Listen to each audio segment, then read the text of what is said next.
So the question is, why are some companies very hesitant to actually make the big leap into online video? And I think to answer that question, you have to have a real empathy for where they're coming from.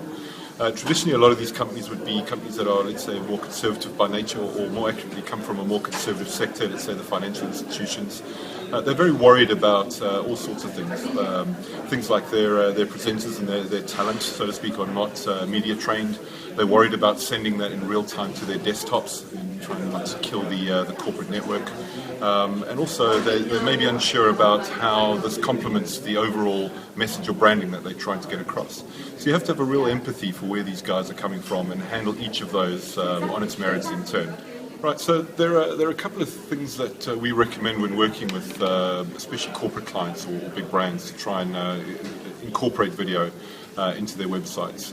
So I'll give you an illustration of what some of these are. We don't recommend jumping in and doing a live presentation with PowerPoint slides and a Q&A from the outset. We always suggest or recommend them that they take baby steps. So they would start first of all by making an on-demand presentation that's edited, making sure that the content, the tone, and everything is right with that, and I'll upload that. Then when they start to get a bit more confidence, they might play an on-demand video or a video as live, and then have a live Q&A panel.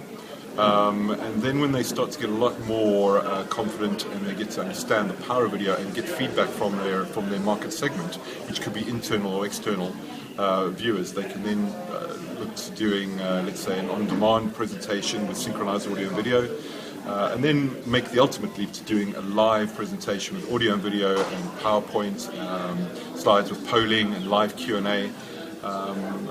And really start to see how they can then distribute that, not just as an on-demand file after they've done it live. So one of the tools or tactics that we use, especially for even quite high-level execs who don't have a lot of media experience, is get them in at least an hour or two early. Make them feel comfortable. Again, have an empathy for them in their situation. Make them feel comfortable. Explain to them what's going to happen. Get them to do some dry runs with the technology. If possible, use an auto cue, although that doesn't always work for everybody. Some people are a lot more natural when they know what they need to say and they don't have an auto cue. And just run through some of the options for them and try and work out for them what's best for them. That becomes a lot more challenging if you have a whole group or a panel of people, but it's certainly possible. We also tend to make a bit of a fuss in terms of doing some rudimentary makeup and things. So we make them feel like superstars and get them acclimatized and get in the mood for actually doing this, so they are relatively comfortable when we go live. So one of the questions that we're asked is, what are the benefits of doing online video for a corporate? I think there are a number of these. The key one for me, having like many people worked in corporates throughout our careers, is that there is a sort of disconnect, depending on the corporate culture, of a very ivory tower mentality. So there's lots of people up there who don't feel connected to management.